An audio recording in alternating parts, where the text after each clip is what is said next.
आपका news time Bharat में। इस वक्त हम मौजूद हैं डासना में, जो कि आज हमारे साथ मौजूद है हाजी आरिफ अली जी, जो कि चेयरमैन हैं डासना से, AIMIM पार्टी से।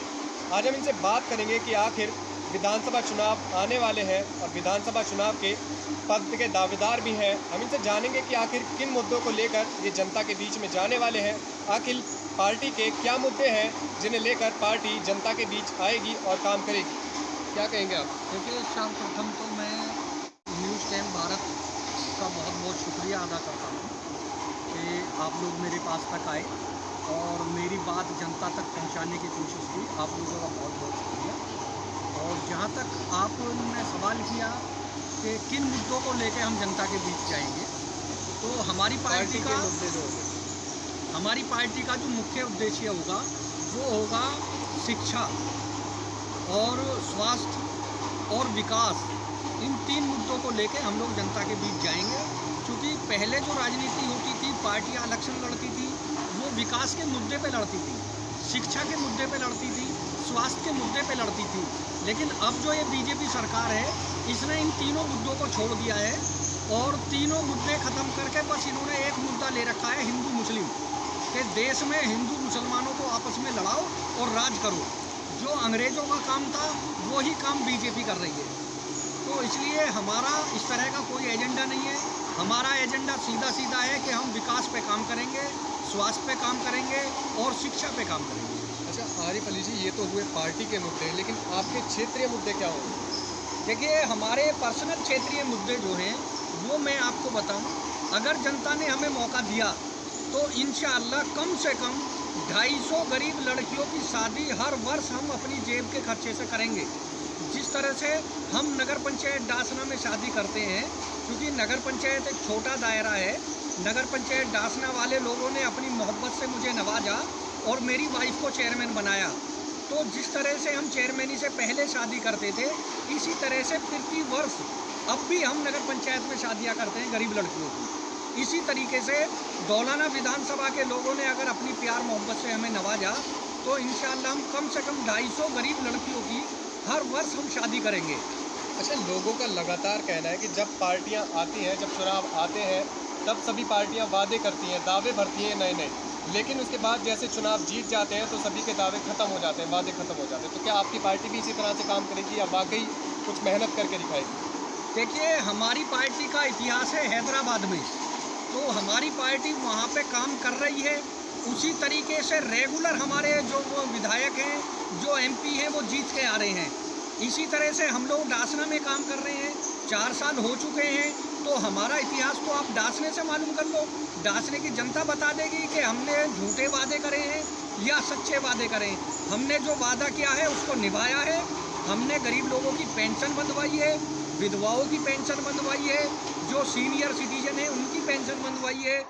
204 लोगों को हमने फ्लैट आवंटित कराए हैं, जो पिछले 15 वर्ष से डासना में बने खड़े थे। कोई भी चेयरमैन उनको आवंटित नहीं करा पाया। हमने 204 फ्लैट गरीब लोगों को आवंटित कराए हैं।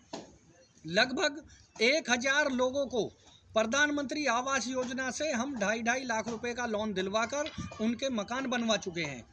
उसके अलावा जो विकलांग लोग हैं उनको हम हर वर्ष अपनी जेब से रिक्शा दिलाते हैं। हर वर्ष जो गरीब लड़कियां हैं उनकी शादी कराते हैं।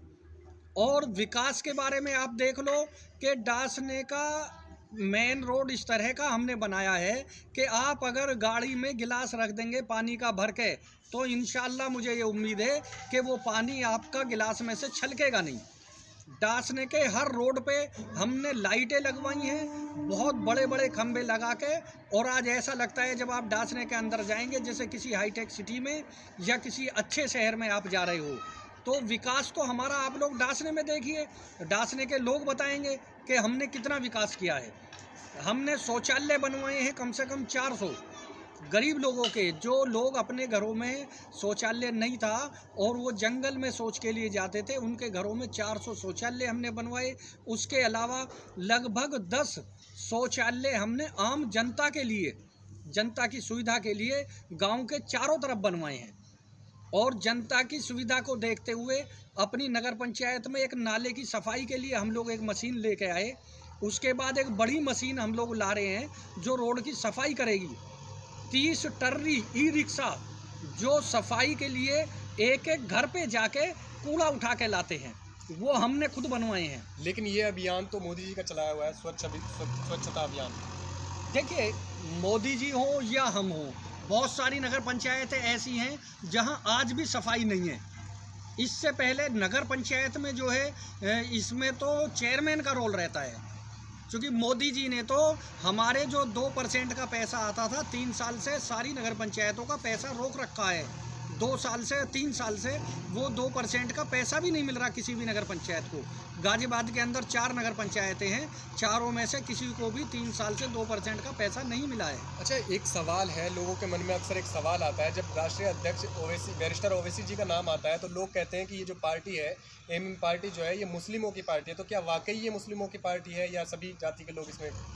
देखिए, इस तरह का प्रचार वो लोग करते हैं जो ओवैसी साहब की पार्टी से घबराए हुए हैं।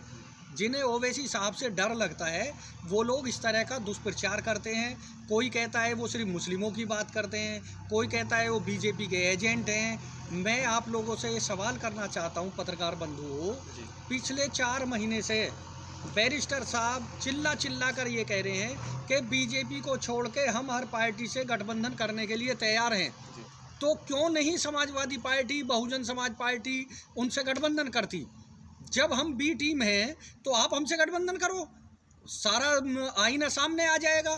बी टीम जो है वो समाजवादी पार्टी है, कांग्रेस पार्टी है। अभी कांग्रेस ने क्या करा, 2017 में यहाँ पे 100 सीटों पे इलेक्शन लड़ाया, उसमें से मात्र 7 सीट जीत पाई कांग्रेस। तो बीजेपी टोटल हर जगह पे जहाँ कांग्रेस हारी है वहाँ पे बीजेपी जीती है। तो बी टीम होने का काम कांग्रेस ने किया। अभी बिहार पे हमारी पार्टी के लिए इल्ज़ाम लगाते हैं लोग। हमारी पार्टी ने 19 कैंडिडेट लड़ाए, उसमें से 5 जीत गए, 9 वहाँ पे गठबंधन के लोग जीते, 4 सीटों पे जो है बीजेपी जीती। उसके अलावा 243 सीट शेष बच गई, टोटल 262 सीट थी। तो तेजस्वी जी ने क्यों नहीं सरकार बनाई उसमें? क्या हमने 19 सीट लड़के 5 जीत ली और 9 उसमें गठबंधन जीता? हमने हराया क्या वहाँ पे? अच्छा, लोगों के बीच में जब हम जनता के बीच में जाते हैं, हम पूछते हैं कि आप ओवैसी को वोट करेंगे नहीं करेंगे, तो लोग अक्सर कहते हैं कि ओवैसी जो हैं वो बीजेपी के हैं। तो क्या आपको क्या लगता है, क्या लोगों की जो सोच है वो सही है या क्या? देखिए, ये वो लोग हैं जो समाजवादी पार्टी के गुलाम हो चुके हैं, ठीक है। जो आम जन हैं, वो जो लालची लोग नहीं हैं, वो लोग इस टाइम ओवैसी साहब को बड़े प्यार और मोहब्बत के साथ वोट करने के इच्छुक हैं। वो चाहते हैं कि जल्दी से इलेक्शन आए और बैरिस्टर साहब की पार्टी को हम लोग वोट करें। तो ये इल्ज़ाम जो हम पे लगाते हैं कि बीजेपी की बी टीम में बीजेपी के लिए काम कर रहे हैं, वो लगाओ, हम पे क्या फ़र्क पड़ रहा है इससे। लेकिन जनता जान चुकी सब। अब उनकी जो सभाएं हो रही हैं सदर साहब की, आप ये देखिए, इतना जन सैलाब उमड़ के आ रहा है, तो उससे ये महसूस होता है कि जो नौजवान हैं, जो बुजुर्ग हैं, उन्होंने ये तय कर लिया है कि अब बैरिस्टर साहब के ही लिए वोट करेंगे और बैरिस्टर साहब ही इतनी क्षमता रखते हैं जो बीजेपी को जड़ से उखाड़ने का काम करेंगे। अच्छा, उत्तर प्रदेश में अभी एक कांड हुआ है जिसमें एक अल्ताफ नाम का लड़का था, उसकी मौत हुई है, जिसमें पुलिस कह रही है कि उसने फांसी लगाई है और बैरिस्टर साहब कह रहे हैं कि यूपी पुलिस ने हत्या की है। ये सच है जो बैरिस्टर साहब कह रहे हैं? इतना तो देखिए, ऊपर वाले ने आप लोगों को भी दिमाग दिया होगा। 1 2.5-3 फीट की ऊंचाई पे एक टोंटी लगी हुई है, उस टोंटी का कोई मायने नहीं है। आप कोई 5 किलो का वेट उस पर टांग दोगे तो वो टोंटी उखल जाएगी, गिर जाएगी। एक 5 फीट 4 इंच का जवान उस पर किस तरह से लटक गया? किस तरह से उस पर फांसी लगा सकता? फांसी तभी तो लगेगी जब आपके पैर ज़मीन से ऊपर होंगे, और उसकी ऊंचाई मात्र 3 फीट है, तो कैसे फांसी लग जाएगी उस पर? कैसे कोई लटक के फांसी लगा लेगा? कम से कम ये लोग अगर किसी का मर्डर कर रहे हैं तो उसका तर्क तो ऐसा दें जहां मतलब आदमी के हजम हो जाए।